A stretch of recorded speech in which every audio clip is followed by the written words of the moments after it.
নমস্কার বন্ধুরা, আমি আজকে আপনাদের একটা কবিতা শোনাবো। নমস্কার। কবিগুরু রবীন্দ্রনাথ ঠাকুরের লেখা সুখ দুঃখ। বসেছি আজ রথের তলায়, স্নান যাত্রার মেলা। সকাল থেকে বাদল হলো, ফুরিয়ে এলো বেলা। আজকে দিনে মেলামেশা, যত খুশি যতই নেশা। সবার চেয়ে আনন্দময় ওই মেয়েটির হাসি। 1 পয়সায় কিনেছেও তাল পাতার এক বাঁশি। বাজে বাঁশি পাতার বাঁশি আনন্দ স্বরে। হাজার লোকের হর্ষধ্বনি সবার ওপরে। ঠাকুর বাড়ি ঠেলা ঠেলি, লোকের নাই শেষ।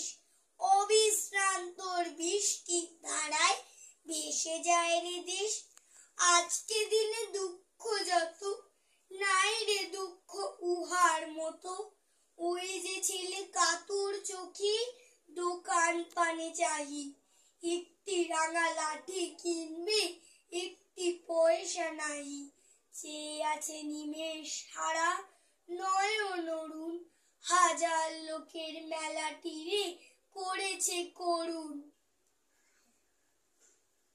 ভালো লাগলে আমাদের চ্যানেলটিকে লাইক, সাবস্ক্রাইব এবং শেয়ার করে দেবেন।